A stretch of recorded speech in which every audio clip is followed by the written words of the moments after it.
Selamat hari Minggu, umat yang dikasihi Tuhan, Shalom. Damai sejahtera dan kesehatan selalu beserta kita semua.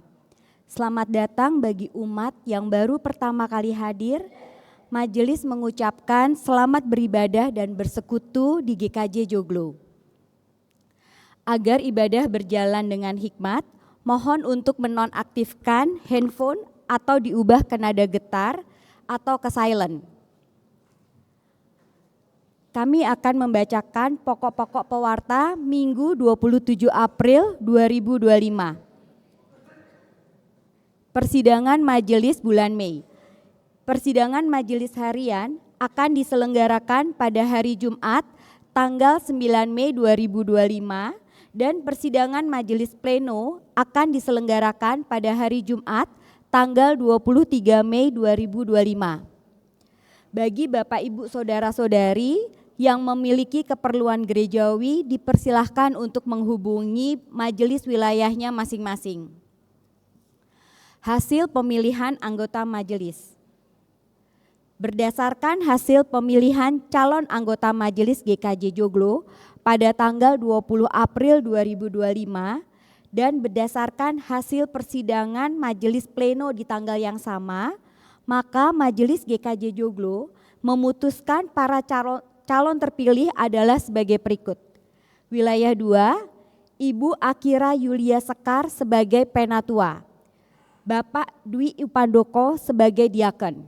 Wilayah 3, Bapak Yohanes Joko Kristianto sebagai penatua, Bapak Lukas Bayu Pratomo sebagai diaken, Bapak Charles Lendra sebagai penatua, dan Bapak Ardianto Cahyo Nugroho sebagai penatua. Wilayah 4, Ibu Poni Patmijati sebagai penatua, Ibu Widya Ariana sebagai penatua, dan Saudara Hagai Aryo Raharjo sebagai penatua.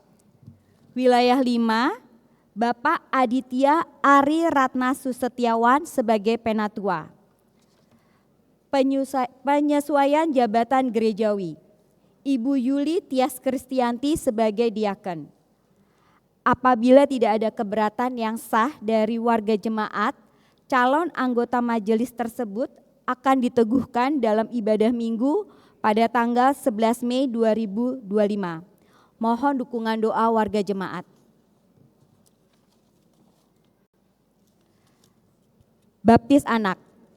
Majelis GKJ Joglo akan menyelenggarakan baptis anak dalam ibadah minggu 22 Juni 2025 pukul 8 pagi. Bagi jemaat yang ingin membaptiskan anaknya dapat mendaftarkan diri ke sekretariat gereja atau majelis wilayahnya masing-masing. Atestasi atau pindah.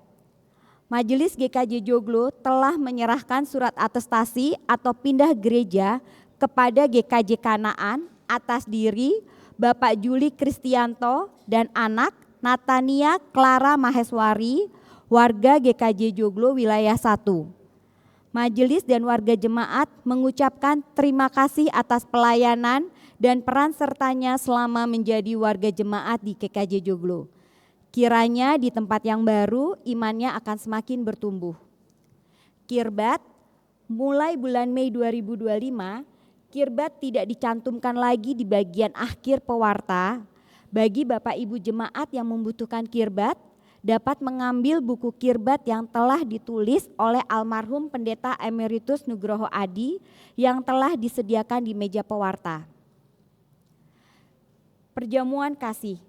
Umat yang terkasih, perjamuan kasih bulan Mei akan diselenggarakan pada hari Minggu tanggal 4 dan 25 Mei 2025. Mohon perhatian jemaat, terima kasih. Untuk berita komisi, panitia dan berita lain yang lebih lengkap dapat dibaca dalam pewarta digital yang sudah diberikan di WhatsApp grup kelompok ataupun di dalam aplikasi GKJ Joglo. Umat yang terkasih, marilah kita memfokuskan hati, pikiran, dan waktu kita untuk beribadah kepada Tuhan. Ibadah mengangkat tema, bagi Dialah kemuliaan dan kuasa yang berdasar atas Wahyu 1 ayat 4-8. Ibadah akan dipimpin oleh Pendeta Maria Srihartati. Marilah kita berdiri dan menyanyikan Kidung Jemaat 21 bait 1-2 Hari Minggu Hari yang Mulia.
Saudara yang dikasihi Tuhan, ibadah minggu ini berlangsung dalam nama Tuhan yang menciptakan langit dan bumi.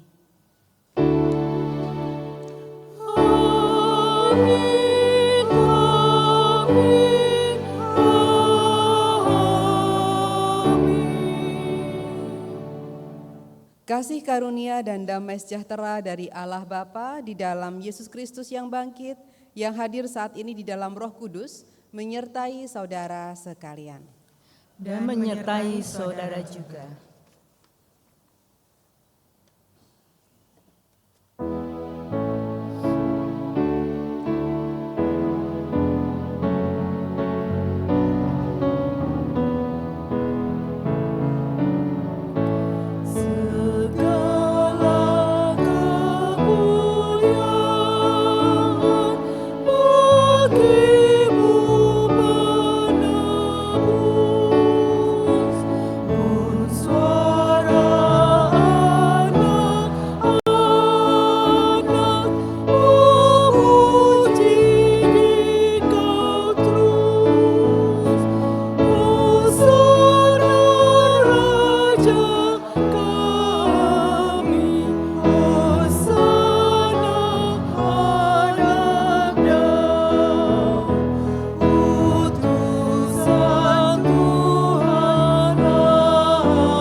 Saudaraku, Allah adalah kasih. Oleh karena itu, Ia rindu agar umat-Nya saling mengasihi. Karena itu, mari kita mengingat, membaca dan melakukan perkataan Yesus dalam Injil Matius 22 ayat 37 sampai 40 yang berbunyi demikian. Jawab Yesus kepadanya, "Kasihilah Tuhan Allahmu dengan segenap hatimu, dengan segenap jiwamu, dan dengan segenap akal budimu. Itulah perintah yang terutama dan yang pertama. Perintah yang kedua, yang sama dengan itu ialah, kasihilah sesamamu manusia seperti dirimu sendiri. Pada kedua perintah inilah tergantung seluruh hukum Taurat dan kitab para nabi." Umat yang terkasih, mari kita memohon kepada Tuhan Sang Sumber Kasih, agar kita dimampukan untuk melakukan firman-Nya. Kita akan memohonkannya dengan menyanyikan Kidung Jemaat 434, bait 1 dan 2, Allah adalah kasih.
Saudara yang dikasihi Tuhan, bagi setiap kita yang dengan segala kerendahan hati bersedia untuk mengakui keringkihan kita, lalu datang kepada Tuhan memohon pertolongannya untuk senantiasa dibaharui dari hari ke hari, Tuhan memberikan berita anugerah bagi kita.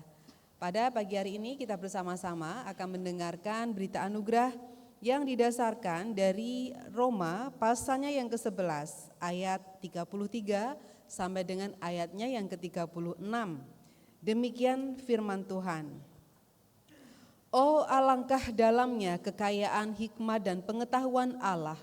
Sungguh tak terselidiki keputusan-keputusannya dan sungguh tak terselami jalan-jalannya. Sebab siapakah yang mengetahui pikiran Tuhan, atau siapakah yang pernah menjadi penasihatnya, atau siapakah yang pernah memberikan sesuatu kepadanya, sehingga ia harus menggantikannya. Sebab segala sesuatu adalah dari Dia, oleh Dia, dan kepada Dia. Bagi Dialah kemuliaan sampai selama-lamanya. Amin. Saudara, mari bersama kita bangkit berdiri dan dengan penuh syukur dan keyakinan kita naikkan pujian Kidung Jemaat 64 bait 1 dan 2. Bila kulihat bintang gemerlapan.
Saudara yang dikasihi Tuhan, mari kita menyiapkan diri.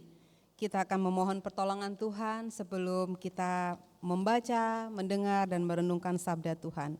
Mari kita berdoa.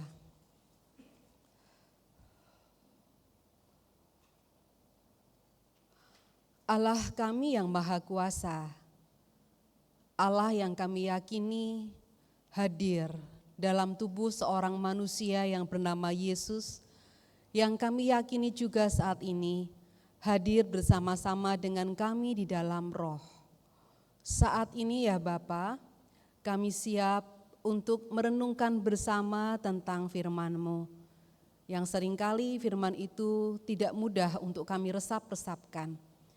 Namun tolonglah kami agar kami dapat mengerti apa yang menjadi maksud-Mu, agar kami dapat memahaminya, dan kami dapat melakukan itu dalam kehidupan kami sehari-hari.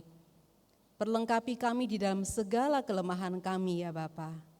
Dalam Tuhan kami Yesus Kristus, kami memohon rahmat-Mu. Amin. Saudara yang dikasihi Tuhan, hari ini kita bersama-sama akan membaca dan merenungkan firman Tuhan yang akan kita dasarkan dari Wahyu pasalnya yang pertama ayat 4 sampai dengan ayatnya yang ke-8. Wahyu 1 ayat 4 sampai dengan ayat 8. Lembaga Alkitab Indonesia memberi judul Salam kepada ketujuh jemaat. Firman Tuhan demikian. Dari Yohanes kepada ketujuh jemaat di daerah Asia. Anugerah dan damai sejahtera menyertai kamu dari Dia yang ada dan yang sudah ada dan yang akan datang, dan dari ketujuh roh yang ada di hadapan tahtanya, dan dari Yesus Kristus, saksi yang setia, yang pertama bangkit dari antara orang mati dan yang berkuasa atas raja-raja bumi ini. Bagi Dia yang mengasihi kita dan telah melepaskan kita dari dosa kita oleh darah-Nya, dan telah membuat kita menjadi suatu kerajaan, menjadi imam-imam bagi Allah Bapa-Nya.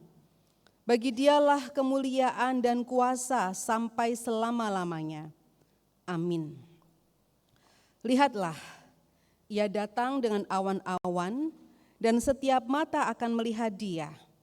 Juga mereka yang telah menikam Dia, semua suku di bumi akan meratapi Dia. Ya, amin. Akulah Alfa dan Omega, firman Tuhan Allah, yang ada dan yang sudah ada dan yang akan datang, yang maha kuasa. Demikianlah sabda Tuhan. Yang berbahagia ialah mereka yang membaca firman Tuhan, mendengarkan firman itu, memelihara dan melakukannya dalam kehidupan kesehariannya. Haleluya.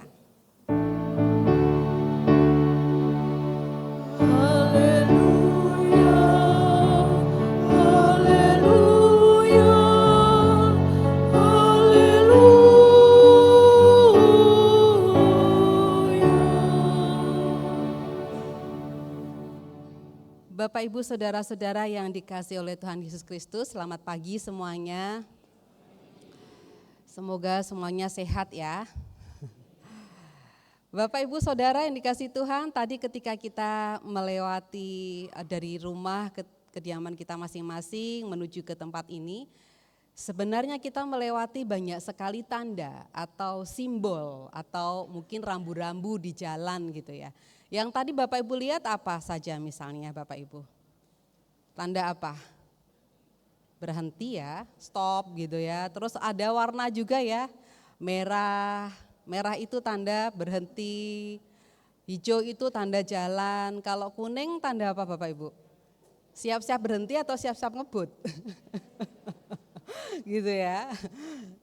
Ada banyak tanda atau simbol-simbol gitu ya yang kita kenal. Nah, simbol-simbol itu sebenarnya untuk menolong kita paham. Sekalipun gambar itu tampil dan tidak ada kalimat penjelasannya, tetapi kita tahu itu maksudnya apa dan itu berlaku ya, bukan hanya di sini tetapi itu juga berlaku secara internasional. Yang dengan gambar saja kita bisa paham yang dimaksudkan tanpa dijelaskan gitu ya. Bahkan kadang-kadang kalau dengan penjelasan yang panjang orang bisa salah mengerti ya, sehingga orang pakai tanda-tanda yang khusus gitu. Contohnya misalnya ketika ada seorang jalan gitu ya bersama dengan istrinya, seorang yang sudah sepuh gitu sedang jalan, naik motor berdua boncengan gitu ya. Lalu ada jalan yang ditulisi gitu ya. Ditulisi cukup panjang begitu tulisannya, jalan ditutup sementara begitu ya. Lalu istrinya bilang, "Pak, jangan lewat situ, ini ditutup ini. Salah ini," gitu ya. Si bapaknya bilang, "Enggak, ini enggak ditutup, kita bisa lewat sini. Itu loh Pak, tulisannya itu loh. Coba Bapak baca deh," gitu ya. Itu tulisannya jalan ditutup sementara. Jadi jalannya ditutup Pak, kita nggak bisa lewat situ gitu. Lah si bapak, ngeyel Bapak Ibu Saudara, dia merasa benar gitu kan. Enggak Bu ini tulisannya yang salah gitu ya. Tulisannya ini yang salah, coba kamu baca pelan-pelan. Ya, lalu bacalah pelan-pelan gitu ya. Dibaca pelan-pelan si bapak, jalan ini ditutup semen, ini bukan sementara katanya begitu ya. Terus apa kalau bukan sementara? Semen 3 roda gitu katanya ya. Kenapa? Karena di situ ada sak semen, gambarnya roda 3. Semen yang mereknya cap 3 roda gitu ya. Nah ini ilustrasi sederhana yang menggambarkan kepada kita Bapak Ibu Saudara, bahwa simbol itu sangat penting di dalam kehidupan kita. Dan kitab yang kita baca sekarang ini adalah kitab yang seringkali dianggap susah gitu ya, untuk dipahami oleh orang Kristen gitu ya. Salah satu kitab yang paling susah di dalam Perjanjian Baru itu adalah kitab Wahyu. Sulit dibaca, karena ketika kita membaca tulisan-tulisan yang ada di dalam kitab Wahyu itu, kita membaca bisa jadi kita ini maksudnya apa sih, nggak tahu gitu ya, kita nggak ngerti maksudnya apa. Kita seperti diperhadapkan pada sebuah teks bacaan yang gelap, yang kita nggak ngerti maknanya. Sehingga karena sulitnya untuk memahami kitab Wahyu ini, sehingga banyak orang kemudian enggan baca atau mempelajari bagian-bagian kitab Wahyu. Jarang dikhotbahkan, jarang menjadi bagian materi PA gitu ya. Atau ini memang seringkali menjadi ayat yang tidak terlalu diperhatikan karena memang susah, nggak mudah. Tapi ada juga yang menggunakan kitab Wahyu itu atau teks di dalam kitab Wahyu ini sebagai semacam kode ramalan akan akhir zaman gitu ya. 666 atau angka sekian, oh ini berarti kalau sekian orang itu yang selamat, yang lain berarti enggak selamat gitu ya. Wah kita termasuk di dalamnya apa enggak gitu ya. Jadi cara membacanya kemudian menjadi keliru. Nah kedua sikap ini terjadi karena memang tidak mudah kita menafsirkan kitab Wahyu Bapak Ibu Saudara. Kenapa? Karena memang karakteristik kitab itu sendiri ya. Kitab Wahyu ini ditulis dalam bentuk sastra apokaliptik atau ini adalah jenis sastra yang hendak menyingkap sesuatu yang tidak kelihatan gitu ya. Dia hendak menyingkap sesuatu yang tidak kelihatan. Nah, kitab ini mau menyampaikan suatu pesan yang penting di mana pesan itu tidak bisa diungkapkan dengan kata-kata secara terbuka gitu ya. Jadi sang penulis itu menyampaikan pesan penting itu lewat simbol-simbol ya, lewat simbol-simbol yang buat orang biasa mungkin susah. Tapi untuk penerima kitab Wahyu atau penerima tulisan ini mereka bisa paham artinya itu apa, maksudnya apa. Nah, mengapa kok harus pakai simbol? Pertanyaannya kan begitu ya. Beda dengan kalau kita membaca Amsal yang isinya nasihat-nasihat, kita baca Injil, Matius, Markus, Lukas, Yohanes, atau kisah para rasul yang bentuknya kisah, kita bisa membacanya dengan mungkin lebih mudah daripada Wahyu. Tapi Wahyu ditulis dengan agak beda, dengan simbol-simbol. Ini pasti ada tujuannya, begitu ya. Tadi saya sampaikan bahwa sang penulis hendak menyampaikan pesan penting yang tidak bisa diberikan atau disampaikan secara terbuka. Pertanyaan selanjutnya, kenapa kok enggak bisa diberikan secara terbuka? Nah, itu berkaitan dengan situasi yang dihadapi oleh jemaat saat itu, Bapak Ibu Saudara. Nah, kitab Wahyu ini ditulis ketika para pengikut Kristus berada pada masa yang sangat sulit. Sebagian besar ahli memperkirakan kitab ini ditulis pada masa akhir pemerintahan seorang kaisar Roma yang cukup besar saat itu, dan kaisar itu memaksakan orang Kristen untuk menyembah kaisar sebagai dewa, gitu ya. Nah, nama kaisar itu adalah Kaisar Domitianus. Dia adalah kaisar yang pertama yang memerintahkan kepada orang-orang yang tinggal hidup di wilayahnya untuk memberikan penghormatan, untuk mengakui kekuasaan dan juga menyembah dirinya, sang kaisar. Jadi kaisar ingin dianggap sebagai sosok yang paling berkuasa, paling terhormat dan mendapatkan kemuliaan dari semua pihak.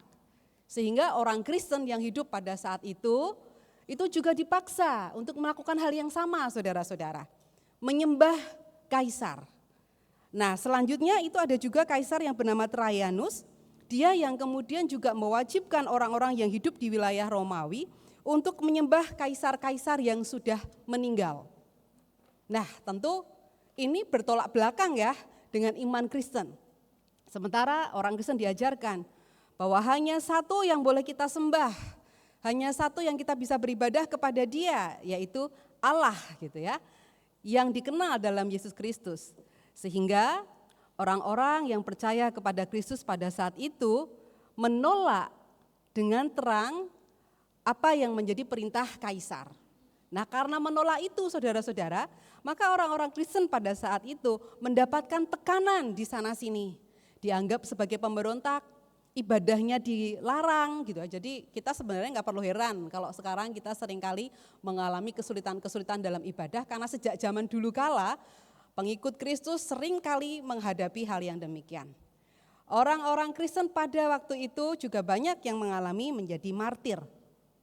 Nah, itulah sebabnya Bapak Ibu Saudara, mereka itu beribadah kepada Tuhan dengan cara-cara yang khusus.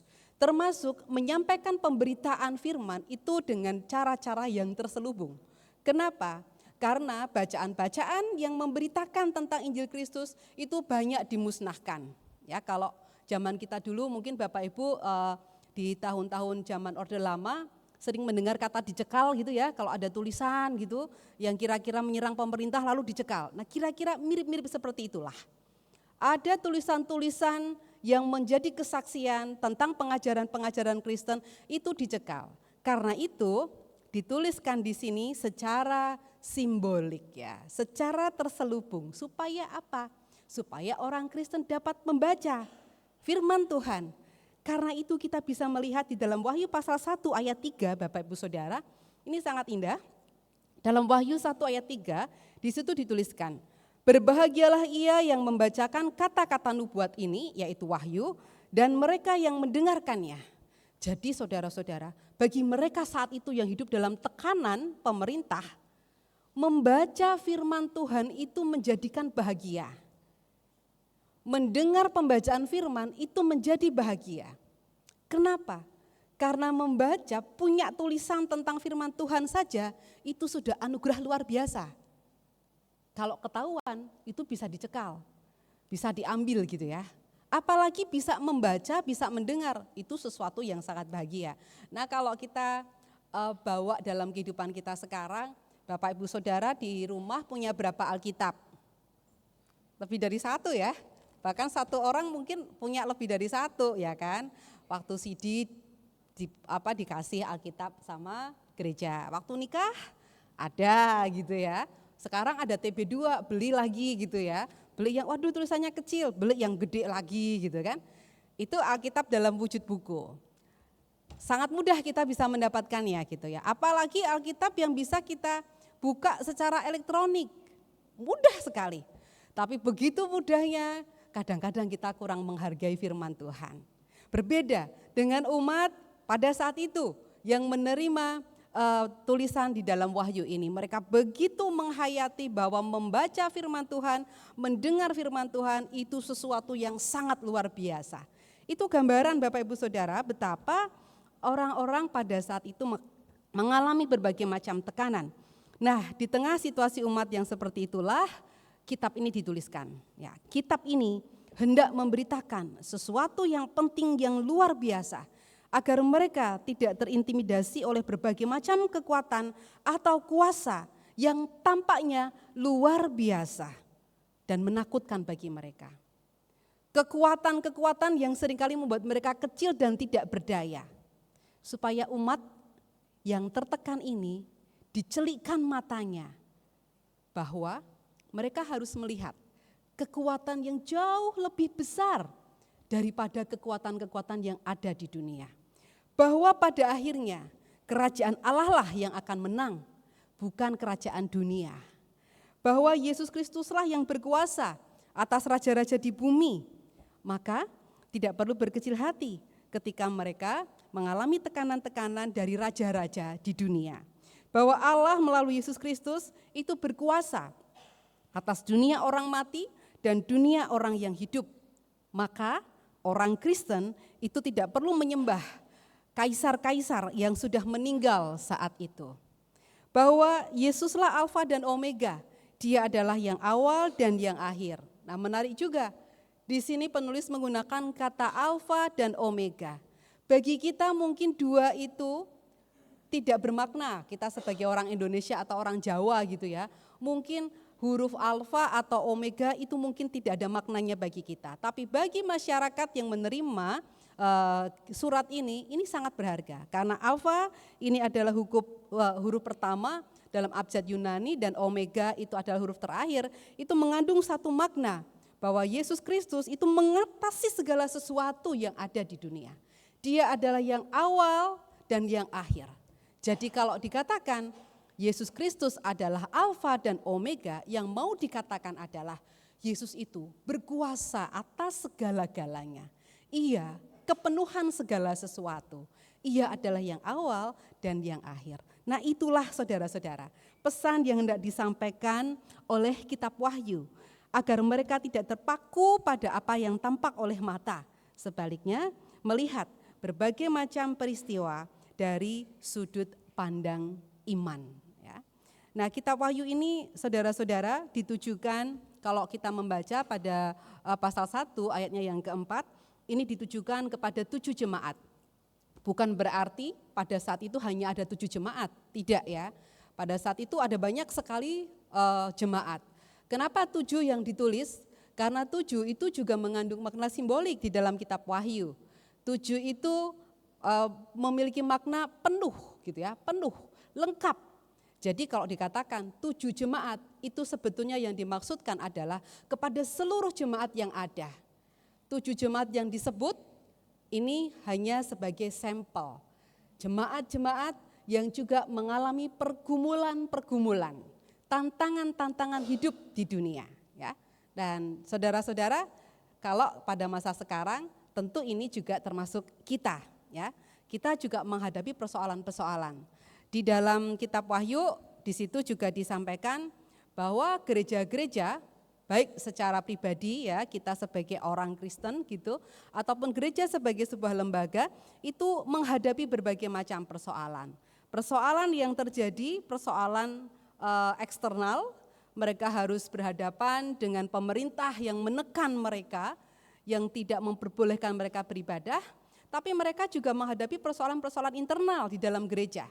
Dan persoalan-persoalan internal itu digambarkan melalui apa yang dihadapi oleh 7 jemaat gitu ya. 7 jemaat yang disebut di dalam kitab Wahyu. Salah satunya misalnya Efesus ya.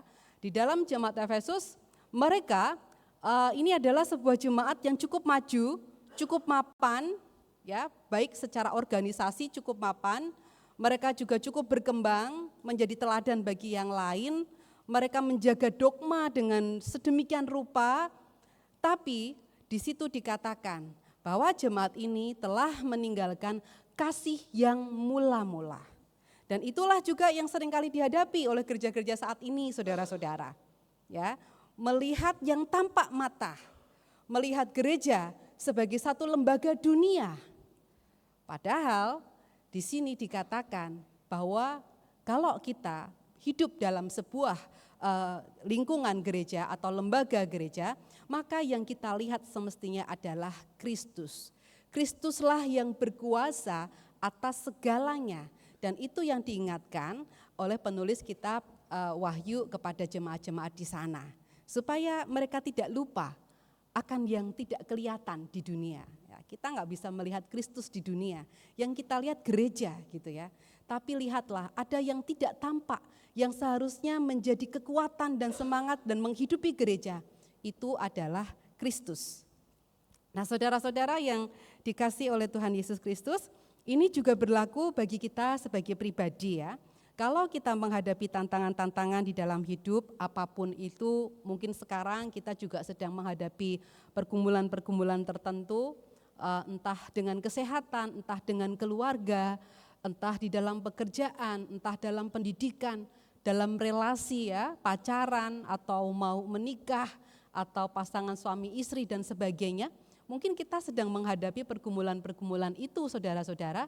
Hari ini kita diingatkan melalui kitab Wahyu bahwa kita jangan terfokus pada masalah-masalah yang kita hadapi, yang kasat oleh mata kita. Tapi mari kita lihat bahwa Allah di dalam Yesus Kristus yang sudah bangkit itu, yang mengalahkan maut itu, kuasa Tuhan itu nyata. Mari kita lihat Kristus, dia adalah di atas segalanya, supaya kita bisa melihat pengharapan, ya, supaya kita bisa melihat bahwa Tuhan pun menyertai kita dalam setiap gumul juang kita, susah senang kita. Tuhan itu ada, gitu ya. Mungkin ini enggak mudah Bapak Ibu Saudara, mudah untuk diucapkan tetapi untuk menghadapinya tidak mudah. Saya tahu itu, sama seperti jemaat yang menerima surat Wahyu ya. Mereka juga diberikan pengharapan oleh sang penulis, tapi tidak mudah mereka menghadapi itu karena mereka masih terus menghadapi tekanan-tekanan ya. Terus menghadapi tekanan-tekanan dari pemerintah, perjuangan-perjuangan sebagai pengikut Kristus itu terus mereka hadapi. Tapi mari kita berproses menghadapi setiap perjuangan hidup kita. Dan dalam proses itu saudara-saudara dibutuhkan kerendahan hati. Dibutuhkan kesediaan untuk mendengarkan dengan rendah hati. Diperlukan kesediaan kita untuk terus menggali apa yang menjadi maksud Tuhan. Tidak buru-buru menilai dengan mata kita, dengan apa yang kita lihat, dengan perhitungan-perhitungan matematika kita dan pengetahuan kita sebagai manusia, sebagai orang-orang pintar di dunia. Tidak. Tapi kita diminta dengan segala kerendahan hati kita melihat yang tidak tampak, yaitu melihat Kristus. Melihat Kristus dalam masalah-masalah yang kita hadapi. Melihat Kristus dalam bahagia kita. Melihat Kristus dalam suka kita, dalam duka kita, dalam sedih kita. Melihat Kristus dalam sakit kita. Melihat Kristus dalam kegagalan kita. Melihat Kristus dalam susahnya kita membangun usaha. Dan seterusnya. Mari saudara-saudara, kiranya surat yang ditujukan kepada 7 jemaat ini juga menguatkan kita semua dalam menghadapi tantangan hidup dan mengakui sungguh bahwa Allah lah yang punya kuasa atas segalanya. Allah lebih besar dari masalah-masalah yang kita hadapi. Tuhan memberkati kita. Amin. Saat teduh bagi kita.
Mari kita berdoa.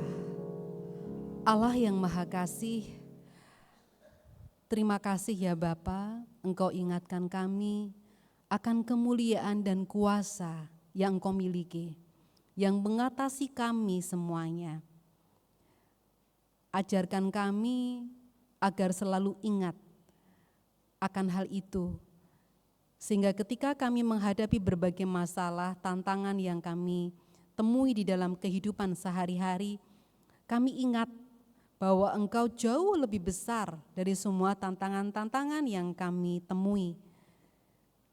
Bapa, saat ini perkenankanlah kami membawa pergumulan saudara-saudara kami yang berharap untuk mendapatkan kesehatan tubuh yang baik.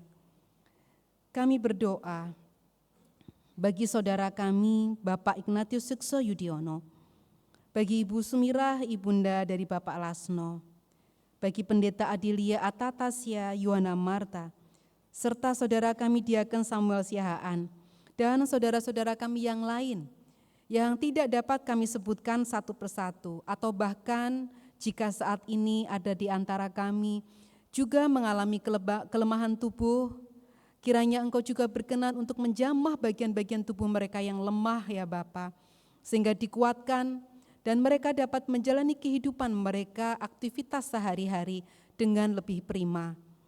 Kami ingat para orang tua kami, mereka yang Engkau karuniai dengan usia yang lanjut. Kiranya Engkau memampukan saudara-saudara kami ini untuk dapat menemukan hal-hal positif dalam kehidupan mereka, dapat menghitung banyak sekali berkat yang telah Engkau limpahkan sepanjang kehidupan mereka, sehingga dengan demikian mereka memperoleh sukacita, mereka dapat berbahagia menjalani kehidupan mereka di usia yang lanjut. Bagi keluarga-keluarga yang mendampingi, kami juga memohon kepadamu, Engkau tambahkan pengetahuan kepada mereka untuk memahami karakter setiap pribadi. Kami berdoa juga untuk anak-anak yang mencari tempat untuk studi, berkati mereka. Anak-anak kami yang mencari tempat untuk pekerjaan mereka, mereka yang mencari pasangan hidup, mereka yang menantikan momongan di dalam keluarga kecil mereka, mereka yang terus bergumul dengan sakit penyakit di dalam tubuh mereka, mereka yang berusaha terus berjuang tertatih-tatih untuk membangun usaha, mampukanlah mereka. Dan semua pergumulan-pergumulan kami ya Bapa, kami serahkan ke dalam kuasa tangan-Mu. Ya Tuhan, sebagai gereja, kami juga berdoa untuk GKJ Joglo. Mampukanlah setiap kami, majelis dan juga aktivis serta segenap jemaat untuk dapat melihat Kristus di dalam tubuh GKJ Joglo ini. Sehingga dengan demikian pelayanan kami terfokus hanya kepada Engkau. Dan dengan demikian kami juga dapat menjadi saksi bagi orang-orang di sekitar kami. Sebagai bagian dari warga negara Indonesia, kami berdoa ya Bapa, mampukan para pemerintah kami untuk memiliki keberanian, konsistensi, kejujuran, dan juga ketabahan dalam menjalankan tugas dan tanggung jawab mereka. Berikanlah roh yang takut akan Tuhan, sehingga mereka akan senantiasa berhati-hati dalam bertutur kata, bertindak, dan mengambil keputusan-keputusan penting bagi negara ini. Ya Bapa, kami berdoa juga untuk saudara-saudara kami yang menghadapi bencana, kiranya Engkau tolong mereka agar mereka juga dapat berpulih mengatasi bencana tersebut, pakai kami juga sebagai sahabat, sebagai penolong bagi mereka. Ya Tuhan, inilah seru dan doa kami. Kami melandaskan doa kami ini dalam iman percaya kami bahwa yang terbaik akan Engkau berikan bagi kami. Dalam Kristus Yesus kami berdoa. Amin. Bapak Ibu Saudara yang dikasihi Tuhan, bersama kita akan ditolong melalui sebuah pujian berjudul Karena Salibmu yang akan disampaikan oleh Ibu Delianta untuk menghayati firman Tuhan hari ini.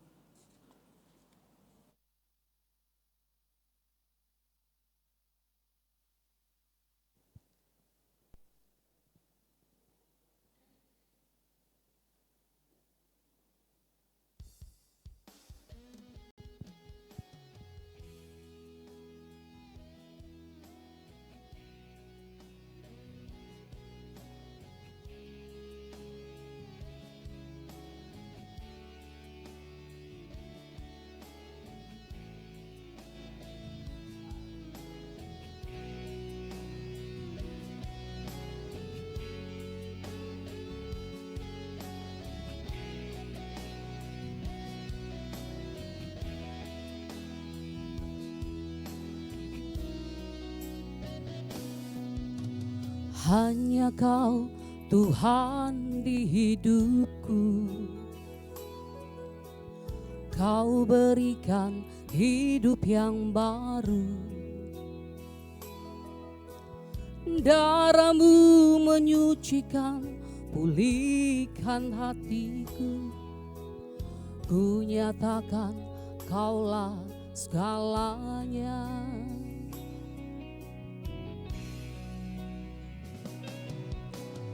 Engkaulah sumber pengharapan,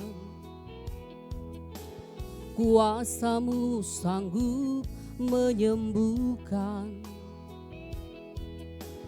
Jiwaku pun berserah hanya kepada-Mu, Yesus, Kaulah segalanya.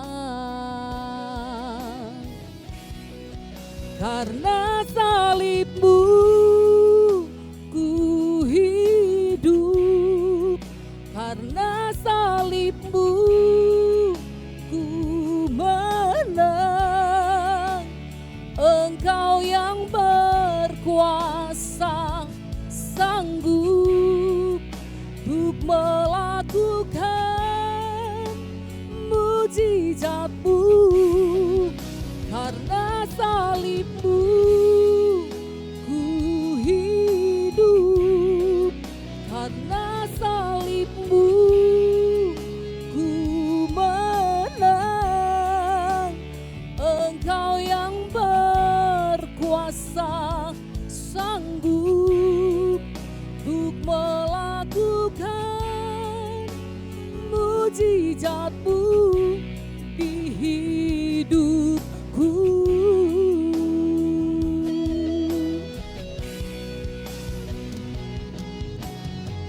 Karena salib Yesus, kita beroleh penebusan.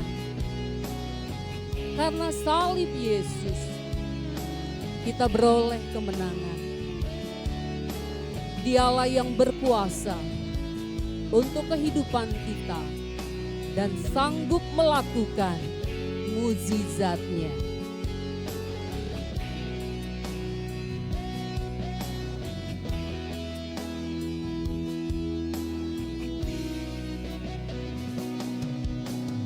Engkaulah sumber pengharapan, kuasa-Mu sanggup menyembuhkan. Jiwaku pun berserah hanya kepada-Mu, Yesus, Kaulah segalanya. Karena salib-Mu ku hidup, karena salib-Mu ku menang. Engkau yang berkuasa sanggup untuk melakukan mujizat-Mu. Karena salib-Mu ku hidup, karena salib-Mu ku menang.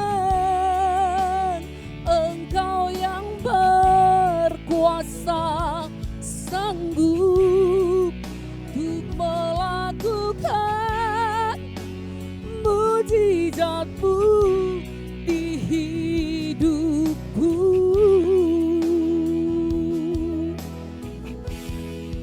Untuk melakukan mujizat-Mu di hidupku.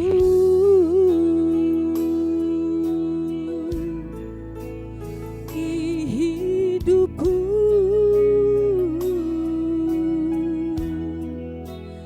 Di hidupku.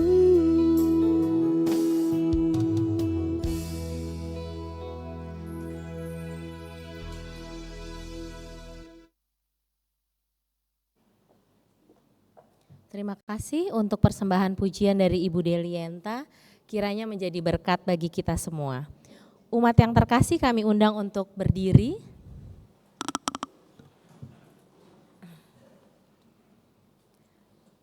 Bersama dengan gereja-gereja di dunia dalam sejarah penyelamatan Allah sejak zaman para rasul, marilah kita menyegarkan iman dengan mengucapkan pengakuan iman rasuli bersama-sama. Aku percaya kepada Allah Bapa yang Maha Kuasa, Khalik langit dan bumi, dan kepada Yesus Kristus anaknya yang tunggal Tuhan kita, yang dikandung daripada Roh Kudus, lahir dari anak darah Maria, yang menderita di bawah pemerintahan Pontius Pilatus, disalibkan, mati dan dikuburkan, turun ke dalam kerajaan maut. Pada hari yang ketiga, bangkit pula dari antara orang mati, naik ke sorga, duduk di sebelah kanan Allah, Bapa yang Maha Kuasa, dan akan datang dari sana untuk menghakimi orang yang hidup dan yang mati. Aku percaya kepada gereja yang kudus dan am, persekutuan orang kudus, pengampunan dosa, kebangkitan daging, dan hidup yang kekal. Umat dipersilakan untuk duduk kembali.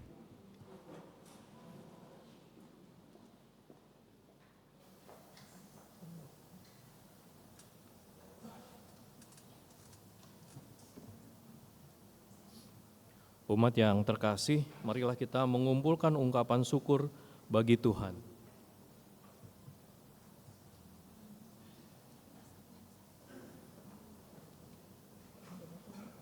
Para majelis dan umat yang bertugas dimohon untuk menempatkan diri.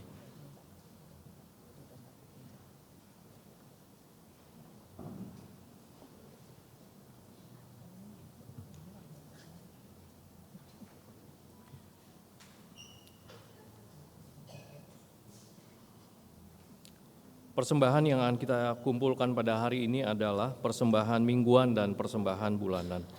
Persembahan mingguan disampaikan melalui kantong persembahan ataupun scan kris yang tersedia di bangku jemaat, dan persembahan bulanan melalui transfer ke rekening yang tertera pada layar.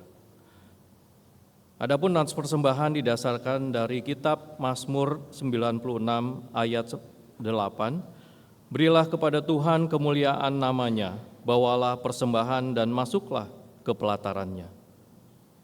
Persembahan akan kita kumpulkan dengan menyanyikan Kidung Jemaat 161 bait 2 dan 5 segala kemuliaan.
Umat dipersilakan untuk berdiri.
Bapa Surgawi yang kami kenal di dalam nama Tuhan kami Yesus Kristus, sungguh besar anugerah dan berkat yang Tuhan berikan kepada kami.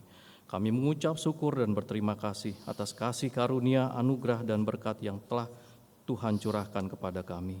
Ajarlah kami Tuhan mengenal betapa besar anugerah, kasih karunia dan berkat, dan kiranya hati kami selalu diliputi rasa syukur terima kasih atas kasih setiamu ya Tuhan. Pada pagi hari ini kami datang ke hadirat-Mu menyampaikan persembahan kami berupa persembahan mingguan, persembahan bulanan, dan persembahan-persembahan lainnya, yang semua itu asalnya daripada-Mu saja Tuhan. Sucikan dan kuduskanlah ya Tuhan persembahan kami ini. Berikanlah hikmat dan kebijaksanaan bagi kami yang akan mengelola persembahan ini ya Tuhan, dan ajarilah kami untuk memberi diri kami sebagai persembahan yang hidup, yang kudus dan yang berkenan kepada-Mu Tuhan. Ya Tuhan, saat ini kami hendak berdoa seperti yang Tuhan ajarkan kepada kami. Bapa kami yang ada di surga, dikuduskanlah nama-Mu, datanglah kerajaan-Mu, jadilah kehendak-Mu di bumi seperti di surga. Berikanlah kami kepada makanan kami yang secukupnya, dan ampunilah kami akan kesalahan kami, seperti kami juga mengampuni orang yang bersalah kepada kami. Dan jangan bawa kami ke dalam pencobaan, tapi lepaskanlah kami daripada yang jahat. Karena Engkau yang punya kerajaan dan kuasa dan kemuliaan sampai selama-lamanya. Amin. Umat tetap untuk berdiri.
Kembali ke dalam ibadah kita yang sesungguhnya, yaitu dalam kehidupan kita sehari-hari, dengan mengingat sungguh bahwa Tuhan berkuasa atas segalanya.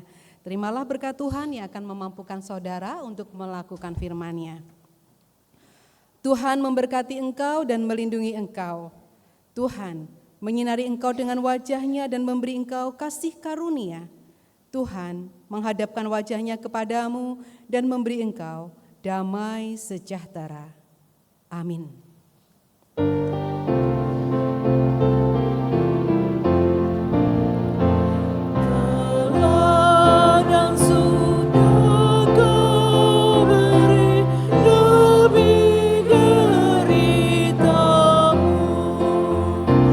Damai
Umat Tuhan yang terkasih, majelis mengucapkan terima kasih kepada seluruh pelayan ibadah hari ini.